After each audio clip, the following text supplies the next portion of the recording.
ఉత్తర భారతదేశంలో హోలీని 2 రోజుల పండుగగా చేసుకుంటారు. మొదటి రోజును హోలికా దహన్ లేదా ఛోటీ హోలీ అని, రెండో రోజును రంగ్ వాలి హోలీ, ధూలేటి, ధులంది, ధూళి వందన్ వంటి పేర్లతో పిలుస్తారు. వీరు రెండో రోజుకే ఎక్కువ ప్రాధాన్యమిస్తారు. దీనిని విభేదాలను మరిచి స్నేహం పెంపొందించుకునే సమయంగా కూడా భావిస్తారు. ఈరోజు రంగులు చల్లుకోవడంలో తెలిసిన వారు కొత్తవారు అనే భేదం లేకుండా అందరినీ వర్ణప్లావితం చేయడం జరుగుతుంది.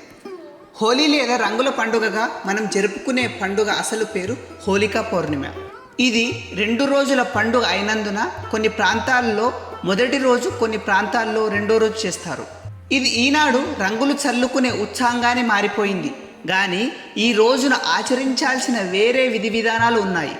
ఉదయాన్నే కట్టెలు పిడకలు రాశిగా పోసి నిప్పును రాజేసి దానిపైకి హోలిక అనే శక్తిని ఆవాహింపజేసి శ్రీ హోలికాయ నమః అని పూజించి 3 సార్లు అగ్నికి ప్రదక్షిణం చేస్తూ వందితాసి సురేంద్రేణ బ్రాహ్మణా శంకరేణ చ అతస్వం పాయినో దేవి భూతే భూతి ప్రదో భవ అనే శ్లోకం చదవాలని పెద్దలు చెబుతారు. ఆ తర్వాతే రంగులను చల్లుకోవడం, రంగు నీటితో ఉత్సాహం జరుపుకోవడం చేయాలని శాస్త్రవచనం. హోలీ పండుగకు సంబంధించి పలు కథలు ప్రచారంలో ఉన్నాయి. హిరణ్యకశిపుడు ప్రహ్లాదుని నిప్పులో పడేసి కాల్చాలనుకోవడం, అందుకు ప్రహ్లాదుడి అత్త హోలిక పూనుకోవడం, ప్రహ్లాదునితో పాటు అగ్నిలో దూకడం కథ అందరికీ తెలిసిందే. అయితే ఆమె కూడా పునీతురాలైంది కనుక హోలీ రోజు ఉదయాన్నే అగ్నిని రగిల్చి ఆమెను ఆహ్వానం చేయడం, హోలికాయ నమః అని స్మరించే ఆచారం వచ్చిందని అంటారు. మరోపక్క హోలిక మరణించిన తిథి ఇదే అయినందున ఈరోజు హోలీ పండుగ చేసుకుంటారని అంటారు. ఈ మంటని చెడుపై మంచి విజయంగా కొందరు అభివర్ణిస్తారు.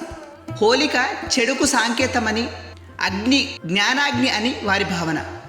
ఉత్తర భారతదేశంలో కృష్ణుడు పెరిగిన ప్రదేశంగా భావించే వ్రజభూమిలో మరో కథ ప్రచారంలో ఉంది.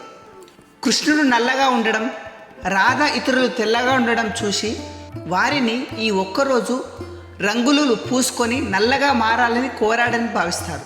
ఈ రంగులు రంగునీరు చల్లుకోవడంతో పాటు నృత్య గానాదులతో ఊరేగింపులు నిర్వహించడం, దానితో పానీయాలు అందించడం కూడా జరుగుతుంటాయి. హిందువుల ప్రాచీన పండుగ అయిన హోలీని దక్షిణాసియాలో చాలా ప్రాంతాలలో హిందూయేతరులు సరదా పండుగగా కూడా చేసుకుంటుంటారు.